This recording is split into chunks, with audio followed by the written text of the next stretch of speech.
So it's June. Well, no, it's July, right? How fast does that go by? Because now we're looking back and we're saying, where the heck did June go? And what were my highs and lows of June? The things I played, the things we crowdfunded, the things we talked about. Not going to get myself in too much trouble. And just talking about stuff that's of interest to me, as always, when I look back for the month past, because it's what's fun to do. And it's fun to talk about, and it's stuff, you know, that has to be talked about sometimes, because, you know what? It's my channel. Let's go. Crowdfunding, June, right? Crowdfunding, June. You heard me rant on it. I put a whole video out on reasons that you shouldn't back Grimcoven. And so we're just going to start that off with the bigs of mention, of note, on crowdfunding in June. Because, I mean, by far and away the biggest winner of June, right? You can't really argue otherwise. Awaken Realms smashes the hinges off the door again. All expectations blown out of the water. And I guess the question I have to ask you now that we're post-campaign, were you impressed? Did it meet your expectations? Did it? I say that as someone who's genuinely, honestly interested. Because I guess if you've ever read something detailed about somebody else or about a situation and then gone into that situation, right? You form this image, this picture in your mind of what you think things are going to look like, right? Sort of like when you read insert your favorite fantasy series here, and then they make a TV show out of it, and how the casting in your imagination versus in real life line up or don't. And that's, I guess, where I'm having trouble reconciling Grimcoven in my head, right? I wanted to love this game, right? Like this and DC United, which is running concurrently while I'm filming this.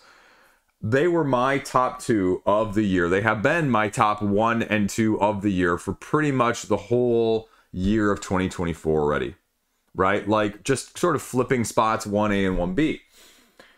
And therein lies the dilemma, right? Because I talked about this on one of the other news videos when I covered a similar ilk, the Spiel nominees. And this is a sort of a guest segue tie-in there of, is it better to stay tried and true and manipulate the masses that like what you've already put out and not venture far from that? Or is it better to try and do something slightly different? And the question is just how different? And the other aspect that Grimcoven, I think, raises, again, more than anything else, alongside the AI art conundrum that Awaken Realms has kind of been a little bit reluctant to fully engage and answer with, is that, you know, aesthetic. How much do you buy into aesthetic and pedigree, right? Canvas, Botany, a couple others from more recent ilk. Fine games, right? Fine games. But if they weren't as aesthetically pretty, would you buy them? Would you have been interested in them? Does it matter? If you think the art is a 9 and the gameplay is a 7, are you okay with that? Whereas if you were going in thinking that the 9 artwork was going to make it a 9 gameplay for you, you know, are you more disappointed? Is that a disjointed, sort of not cohesive thing that we're seeing in the hobby? And I don't know. I mean, the art is getting fantastic across the board, right? And it's the gameplay that separates stuff. Or you can make the argument, honestly, probably vice versa, right? Chris, the gameplay is all the same of these heavy Euros, but this is the gameplay I prefer. Chris, all these dungeon crawlers are the exact same. Nature, open world, upgrade, tech tree, boss battle, whatever, asymmetric narrative, right? And it's the aesthetic that sets it apart for me. So, which is it? Does it really matter to you? And with Grimcoven, I guess the biggest question mark for me still, you know, I'm going to harp on this because I think this is a major point of twofold. One, if this wasn't Awaken Realms and they gave you the exact same package, and I said this is from mysterious, unknown developer and had no previous crowdfunding, right? Would you be backing it at the same earnest with the information that was shown during the campaign? Because I think that is by far and away the biggest test, if we're being completely transparent, for me going forward, right? Like, okay, blinders on, Chris. This is a project, And how do you feel about it, right? That's why I have backed some indie games that I would not have backed otherwise. And again, I'm not going to tell you that things are perfect, because they haven't been. But I'll also tell you I've discovered a lot more good games that way that really surprised me in an eyes open sort of way, if you will. And the other thing that goes right along with that is no rule book, right? Right with that, no rule book. You know, and again, this is something that I think we're hypocrites about, right? If you've put out previous games that have done well, you get leeway, just like in our capitalistic society, right? If you're rich, you get a slap on the wrist when you get, you know, sued and brought into court, right? Or you get pulled over if you're a rich and famous star of whatever, right? Whereas common person gets 20 years in jail. You know what I'm saying? And that's sort of the leeway here. And again, like, I don't care. You know, you guys vote with your wallet, right? I vote with my wallet all the time. And that's the only thing that's going to make a difference. And I guess I'm just curious to see why people nowadays, when, not that I'm concerned about, again, a bad product. I don't think Grimcoven is going to be bad. No. Is there any Awakened Realms that's bad? A game from them like that? No. But I'd make the argument with the superfluous, ubiquitous influx of games similarly monikered of all of those little tags that I just said earlier, that are all triple digits, right? That we're seeing a couple of them end right now, just more recently on Game Found here in the middle of July with Blood and Odalin, right? Like, there is constantly, literally almost another one around the corner, currently going while one is ending, consistently year-round now. So how do you differentiate that? Do you feel like you have enough information with this one to do so? And that's my fear, right? Again, because it turns into an Ark's Oath root sort of situation where you buy the game not realizing that maybe it's just not right for you because of the slight nuances in how it's approaching the open world narrative, upgrade, AI system, whatever it may be, right? And because you don't have a rule book to sit down and dice it through, because you don't have a full breadth example of gameplay, which is the one reason why, as horrible as track record as I have at retail, right? I recommend going retail because, you know what? Somebody like John Gets Games gives you a full playthrough, not a partial scenario prototype playthrough, to get a sense of things. And if I don't have the rule book, which one of those things are going to make me more comfortable, right? Because truth be told, this is the other thing that I'm running into more lately. Value on Kickstarter. I don't think, and I'm just going to put this out there as my opinion, I don't think value is really, and again, this probably goes against, again, as a hypocrite, as a whole, a lot of what I have said in the past, and a lot of how I feel even more recently, that value is literally way down there on why you should be buying crowdfunding, period. And that's going to get me in trouble. Some of you are going to disagree with me. I inevitably always, I mean, I just had a comment on a video that was over a year old tell me that, Chris, I'm not from North America, so it is a hell of a lot cheaper for me to buy a game on crowdfunding and get it this way. Great, fantastic, you're the exception. I'm talking to a lot of the North America folks, and that's fine, but I'm trying to include other people at the same time because I can't always predict that sort of thing, but I'm going in generalities because that's all you can do. You can't give case-by-case specific country examples. You can only speak from what I know, right? That value, I don't think should be it. Because again, if it's costing you $300 to get it in your country or $150 to get it in your country, the bottom line of it is, do you love what it's giving you? Not, are you saving money had you bought it one way versus the other?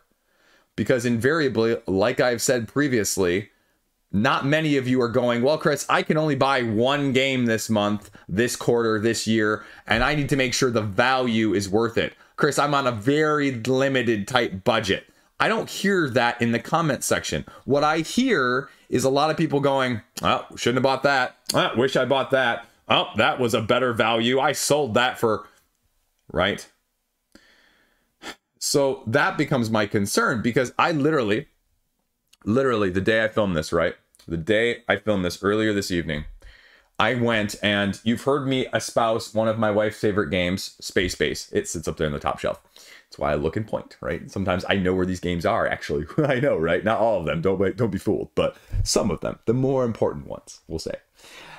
And I went on to AEG's website. I've been meticulously following when Space Base Genesis, the latest expansion from their expansion extravaganza from 2023, was available. And it's only available on AEG's website. And so, 2-3 weeks ago, I was watching it very closely. And I said, it's $30. That was the price on the crowdfunding campaign. I was like, it's not bad. That's not bad. Yeah. And then I didn't pull the trigger before our family vacation. So now I came back after our family vacation, and then lo and behold, 2 days ago, AEG sends out a email. 10% off. Actually, no, sorry. 10%. You guys are going 10%, Chris. You're an idiot. It was $10 off. It was $10 off anything in their shop. So that $30 turns out it's going to cost me $29.58, including shipping and tax, to get it sent to me right now, which is less than the Kickstarter crowdfunded page even before shipping. And with Awakened Realms, as I said in my should you or should you not back it video, I would make the argument that there hasn't been anything since Nemesis and the Nemesis expansion, Aftermath, that has really been a must-have, unavailable anytime for a long time after the retail side of things, and the price markup isn't even that much anymore. I mean, I think my base pledge for Nemesis Lockdown that's sitting here behind Cthulhu Death May Die, right? I don't know, maybe that was like $120 before shipping. I mean, you can get it for like $175 right now with free shipping at most places online. Maybe even slightly less than that. I haven't looked at the most retail recent pricing from that aspect, but $40? Less than that if you include shipping for that nowadays? Is it really that much of a value? And again, I'm not trying to single out Awakened Realms, but I'll say that across the board, right? And that's where I think the value proposition no longer holds nearly as much water as it used to even 2 or 3 years ago on crowdfunding. It doesn't. The primary driver is something else at this point. The illusion, as I said in my other video that got me in trouble, the illusion of crowdfunding, of the hype of you needed to get it, and the exclusivity and the difference in, one versus the other, it's just not there as much anymore. And I think that's what we're seeing smoke and mirrors wise with the content that shows up on a lot of pages and a lot of crowdfunding pages in general now versus the exclusives, right? It's a little bit more FOMO, you're going to get a better deal FOMO, than it is FOMO, you're going to get extra content FOMO. And I think we've just seen the pendulum swing from one to the other. And again, like, truth be told, right? There's arguments for and against both. But I just feel like it needs to be said, because I feel like it's one of those taboo topics that people just don't want to talk about. You can't talk about, not supporting, because if you're not supporting, you're not supporting. But if you're supporting, then you're enabling. And again, like, this is a very nuanced conversation about who, how, when, who gets my free loan and who doesn't, right? Like, because as a consumer, I got to look out for myself as a consumer. That's all I'm going to say. Way too long in that. The other big one that, again, like, I kind of have mixed feelings on. I don't really know how to interpret this. I don't really know what to do with it. But it goes right off that trend of the other successes of its previous iterations, but not power creep, and Mythic Battles Isfet, Egypt, if you will. And from that aspect of things, how much of it can you have? It's probably the least talked about 2-player skirmish game that is as highly regarded as you can be without being talked about, essentially. And I love the idea of this game. This game captures a lot of what I enjoy. At the same time, the sheer overhead of a game like this, comparatively, right, to Yomi, BattleCon, Exceed, any of those, Summoner Wars 2, all of my favorite others, right? The comparison of being able to get it to the table. The longer I've been talking about games and playing games, as someone who is reading rule books ad nauseum, a dozen a week, as well as trying to learn prototypes off of half rule books, retail reviews off of rule books, just overwhelming amounts of that stuff. To not have the mental burden sometimes of some of those types is just so utterly refreshing. I can't tell you, right? Which is why I would never want to go into this as like a career, right? I can't imagine having to read these rule books and get it perfect for like an actual job.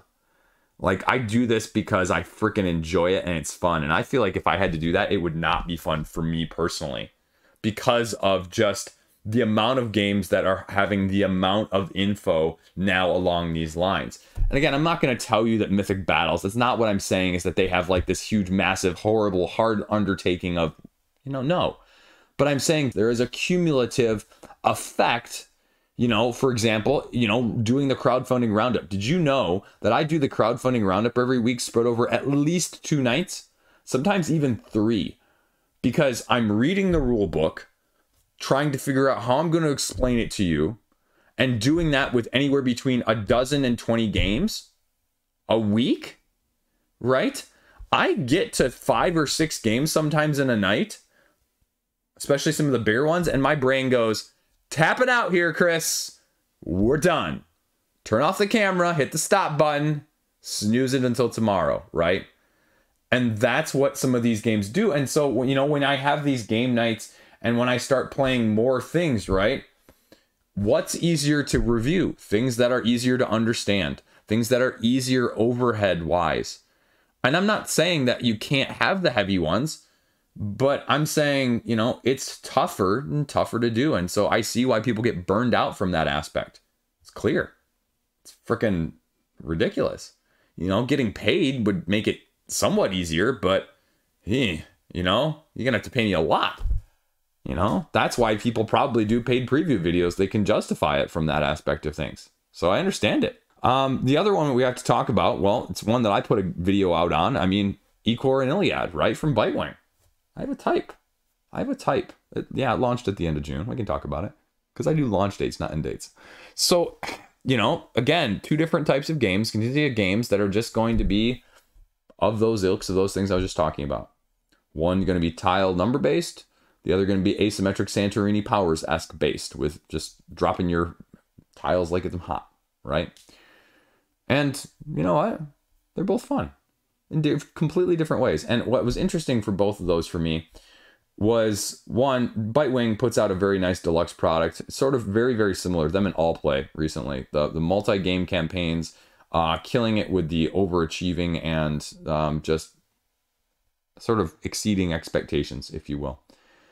But I went into it thinking I was really going to like Ichor more than Iliad. And then I played Iliad and I liked Iliad more. But then I ultimately went 55-45 in Ichor just because I love me some asymmetric powers. Although at the same time, I wondered with Ichor, I mean, like some of those powers are just, there's just too much, right? I almost wish the grid and the space on the board was a little bit further open, right? It's a 7x7 with 7 monsters and 7 heroes. It's a 6x6 with 6 monsters and 6 heroes. But like 4, give me a few more tokens and 4, like, that's just what I wonder about games like that. But again, I'm not a designer, so I mean, clearly there's a reason you went with what you went with. So that's where I struggle to go, would it be better this way or would it not? And I don't have a clue. My brain's not smart enough for that stuff. So I put it in the hands of people whose brains are smarter than that. That's where I'm going to be interested to see. But the nice thing about that is, I mean, that's pretty much a finalized game by the time I play it. Like, some production differences, but gameplay, nope. Rulebook, right there. So that one was there as well. And then, the other, I'll be honest with you. I was, and you probably, if you watch the roundup video for Unstoppable, kind of got that in my tone. Again, like, I think that's going to be a fantastic game, right? Like, not negging on it. Don't think it's going to be any bad whatsoever, right? A couple people on the page had it as a fantastic, amazing game. But I went into it going, again, like I was saying earlier, right? Like, what you expect, picture in your mind, and then what the actual thing is, which is why, for me personally, my crowdfunding tops of whatever, I constantly am recycling that and seeing where things end up, because by the end of the year, some of the ones that I had on that list, I guarantee you won't have made the top 20 or 30 because of the actual difference in gameplay that I didn't know about, the pricing, the incentivized whatever, right? All of those factors, the hit it to the table factor, just isn't there. And for Unstoppable, for me, I looked at this and I said, especially, you know, I was really hyped about it. I saw the mechanics. I like what they're doing a ton with it. And then I read the rule book and I was like, okay, this is all solo. Okay. And I got to the end. It's like, where's the 2-player? And it's like a 2-player, just like 1-page add-on in the rule book. And it's like, hey, if it's 2-player, just do this. And I was like, man. And again, that's probably more so I wasn't paying attention enough to prior to the campaign, right? Like, maybe that's just the issue, is that I went into this thinking this was mainly like a 2-player thing, like a Sky Team-esque, you know, cooperative 2-player, as opposed to mainly a solo player with a slight 2-player add-on mode, if you will. My expectations, my brain getting it wrong more than anything else. I'm not going to put that on anyone else. I mean, I'm curious to know if other people have had that same thought, or if I'm just the, you know, the anomaly, because I usually am the anomaly if you watch this channel long enough. But that was just kind of where my head was at, and I really was hoping, I mean, just kind of like, you know, spoilers for next month, 20 strong, right? I want to get it, but I don't want to get it for the right reasons. I want to get a copy of Unstoppable, and I want to get a copy of 20 strong, so I can be one of the first people to put reviews out for you, and to get some clicks, and to get some hype, and to say something controversial, right? I don't know. I'm just sort of saying that facetiously, half jokingly, half not jokingly, just because, again, like, I'm the oddball, and my tastes are, you know, horrible compared to everyone else's, because everyone else's, you know, likes good games, and I'm just weird, right? I'll constantly neg on myself because I don't think highly of myself comparatively, truth be told. But, you know, that's just where my head goes with some of this stuff, is just going, okay, well, like, am I the one that is missing something? And I'm just wondering, like, if you guys sometimes vibe with me, and maybe that's why you're subscribed to me in the first place, right? I'm collecting other people like me. I'm sorry if you're like me. I'm sorry. I apologize. As if I can do something about that. But I'm getting myself in trouble here. Let's go to the last one we need to talk about, Odalin. You know, actually, you know what? Second to last, because there's one other one that we have to talk about is a really significant point in the market phase of things. But Odalin from Drury Games, as just a, you know what? I want to see what they can do. This has high risk, high reward written all over it. Probably, I would make the argument, the highest risk and the highest reward game I have seen so far this year on crowdfunding. And again, I don't say that as a negative. I say that as a, it's so looking ambitious. It's so trying to do everything that if it succeeds, this might be your best game of, you know, to come from 2024 in 2025. But, you know, I could see it also having trouble in some of those areas. Some of the faults with some of the other larger scale games, your Aetherfields, your Tainted Grails, your Primals, anything along those lines, where sometimes too much is too much for some people. Not for everybody, but for more people than you would like your favorite game to have, right? Because everybody wants their favorite game to be loved by everybody, right? Hey guys, this is my favorite. This is why it's the best.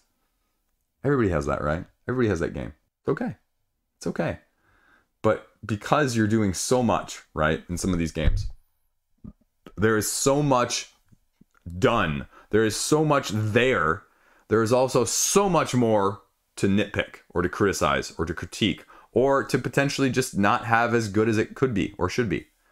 So as all of those keyword adjectives, disclaimers, dungeon crawls, narratives, open worlds, schemes, modes, whatever else that I mentioned earlier, it's got all that. More so than most that we've seen in the last year or two. And Dragori with Arena and Tenaris, again, just like Awakened Realms, the pedigree's there. The product needs to continually show me, though.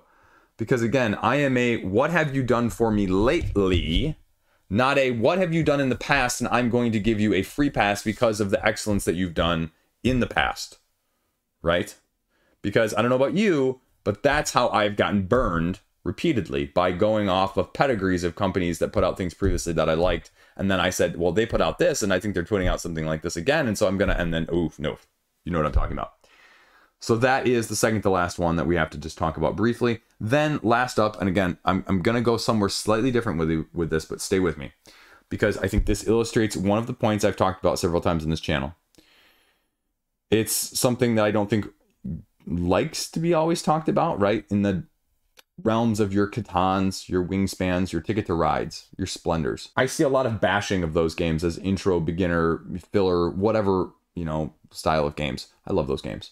Love those games. I'll play those games anytime, right? They're not going to be necessarily my choice, but I'm not going to turn them down either if someone's like, hey, this is what I brought and I love it. Okay, let's do it, dude. Let's play. And that's Trekking the World 2nd Edition, right? And again, I'm not a big fan of the 2nd Edition. I mean, even though I think they've actually significantly improved it. But where I'm going with this is you don't realize, and I did not realize, and so that's maybe where I'm coming from more than anything else, right? Like, do you realize, we'll frame it this way, as opposed to me accusing my audience of not knowing the answers to things, and then they're going to yell at me because, again, I'm throwing shade at everybody under the sun, right? I'm going to throw shade at anybody, it's myself, right? I'm the idiot. Trekking the World here, the 1st edition, they threw this number on the crowdfunding page, and I covered on the roundup and how surprising it was. They had something like, what, like, was it 400 or 500,000 copies of this game sold? Right? I guarantee you a large portion of the Board Game Geek top 100, top 500 don't have as many games sold as that. Now, again, I'm not going to tell you that your favorites don't, but hundreds of thousands of copies, folks, is a lot. And that goes to show you what a lighter but still fun game can really do. Right? Getting yourself into Target, I think, along that line of things, people often disparage. Truth be told, there's probably a hell of a lot more people playing that than any of these other games that I've mentioned on this list to this point in this video. Right? And so if you're a publisher, yeah, you want to make a game like that. And it sort of spans both because, you know what? Trekking Through History over there, it's still in my collection. Trekking Through the World 2nd Edition, I'd like a copy. Just because, again, like I said earlier, sometimes those are the most fun that you can just get played. I don't need it to be a freaking technical, interactive, mechanical masterpiece of the nth order with E = MC squared level intelligence required to strategize well. I'm just looking to be entertained, folks.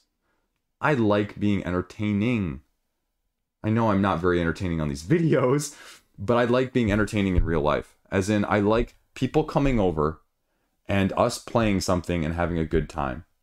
And truth be told, when that's the case, I'll be completely honest with you guys. The game I want to play versus the game I think that the people that I am having the game night for at that specific time, night, place, person, people, dynamic, group number, whatever it may be, those two things, a vast majority of the time, are not the same. But it's games like this that allow me to have a little fun and them to really enjoy themselves and feel welcome in our hobby. And that, soapbox off, is what it's about. And that is your crowdfunding look back for June, right? So what were my top games played in June? What were my top things that I need to talk about, right? Okay, so mini review coming out probably after this, maybe before this, but we'll have a couple of these in it, at least one or two of them. One of these games, though, as a separate, I put out earlier in the month, and this was Distilled from Paverson Games, and probably shortly before this airs, their next game, Luthier, is going to launch. And Distilled, I understand now why people loved this one as a great game from 2023. But I think going back as a perfect segue to that other criteria I was just mentioning for other lighter games, for my own personal group of that ilk, it's going to be a little too heavy and a little too long. It's a fantastic game. It's going to be too tactical and too random with the drawing pulls of how you're actually doing the distilled mechanism of creating your spirits for a lot of people who are heavy strategic Euro gamers. But I think it's just clever and different enough that it keeps you engaged. I think the market rotation is asymmetric and dynamic enough that it gives you a lot of options, and you're never forced into one strategy. I'm not really a huge fan of limiting so much the spirit numbers of each individual spirit that you can, you know, collectively as a group essentially brew in a game. But I think they're doing stuff dynamically with that game that it just feels complete. Like, I felt like all the mechanisms were really solidly put together. I didn't feel like there was one that just kind of gave me a disconnect, or one that I didn't really like using, or one that I didn't feel like needed to be in there as much. Maybe the asymmetric characters, but again, that's my own personal preference of having their own individual cocktails as opposed to their powers. I think the powers are fine. I think the cocktails were a little bit just not my ilk, right? Again, my own bias more than anything else. And I'm going to be interested to see, along with you guys, what Luthier is going to do. Is this flash in the pan? Is this, you know, lightning striking twice for Paverson? So I think there's going to be a lot of hype around it, and I think there's going to be a lot of interest. But again, make sure it's right for you, not for anybody else. So, food for thought. Secondly up, you know, this is the first time I'm going to say this, and this is probably going to surprise some of you longtime viewers if you're watching this part, right? If you get to this part. I don't even know how long this video is already going. It's already going for too long for a roundup monthly video in the first place. But again, this is my channel, and I can blab as long as I want. So this is a piece of cake comparatively, right? And you can watch it at like 1.5 or 1.75 speed when I'm not talking super fast, and it'd probably be really entertaining. Anyway, Through the Desert. And where I'm going with this is, this might be one of the first Knizia tile layers that I don't know how I feel about it. You know, and those are painful words coming out of my mouth, right? Even Rebirth, which I guess I can throw head to head with this one. I wasn't planning on doing it like this, but, you know, off the cuff me does whatever he can, like a super duck can. I don't know. I all of a sudden got Darkwing Duck stuck in my head thinking there. But it just made me go, okay. And I don't really know how I feel about the expansion stuff yet from Allplay, the new stuff. I kind of wish I upgraded for the wooden camels, because the plastic ones are super ugly. And they're fine gameplay-wise, functionality-wise, but they're super ugly. At the same time, I'm almost glad I didn't, because I don't know what I'm going to do with the game. The first tile layer from Knizia that I'm debating about just not keeping. Right? As someone who has literally all the other ones. And Rebirth, you know, comparatively, Rebirth's big issue is that it's a little static on one side of the map. You know, it's just very, very static.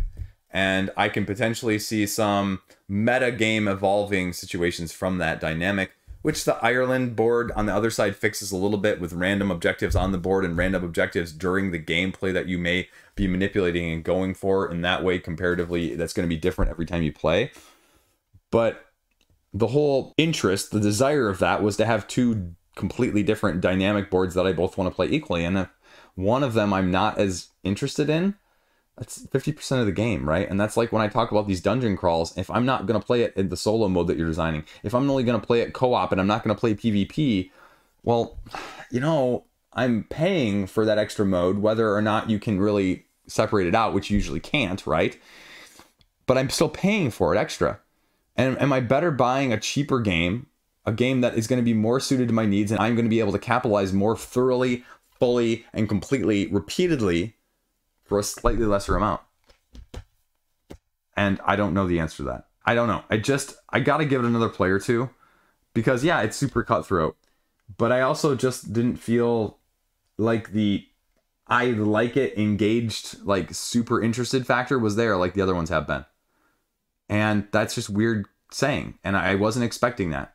And again, I hope it's one of those where I play it 2 or 3 more times and I was wrong and I rethink it. And you know what? It all of a sudden blossoms on me like Spirit Island did or Castles of Burgundy. But I'm kind of scared it's not going to. So I don't know what I'm going to do with it yet at this point. The other one, Skytear Horde Monoliths. I'm yet to put my review out of it. And that's because, again, I just need a little more play. I think the gameplay, solid mechanistically. The rulebook leaves more than a bit to be desired at times in terms of some of the clarity and some of the errata of how you're manipulating the minions back and forth, and, you know, when this does this and how this does this. Reminds me more of almost a level 99 or a Button Shy, where they really tried to pare it down, but they're still just missing little nuanced things there to just make it crystal clear completely. But again, it's one of those, just like Distilled, that I go, I know why people really, really like this game as a mainly solo, potentially 2-player cooperative lane battling-esque game, which takes a little bit of, like I was saying earlier, the Unstoppable vibe, where if you don't defeat stuff, you don't draw cards. It's not just your normal, typical deck builder, deck constructor, whatever it may be along those lines, however you prefer to play this one, where you just play and then refill, and then play your hand all out and then refill. Like, you don't defeat, you don't refill. And so it requires a lot more strategy in that way. And it's rewarding, but I'd also make the argument it's probably a little tougher than I would personally like. So I'm a little... So again, don't take that for anything more than what it is, because I just suck at games. I say this all the time on the channel. I routinely do not win a vast majority of the games I play. I lose a vast, overwhelmingly disproportionate number of the games I play. I love playing them. I love analyzing them. I love teaching them. I suck at playing games. Like, if you came over to my house and we played games, you would probably win the game after I taught it to you. I am that bad. Right?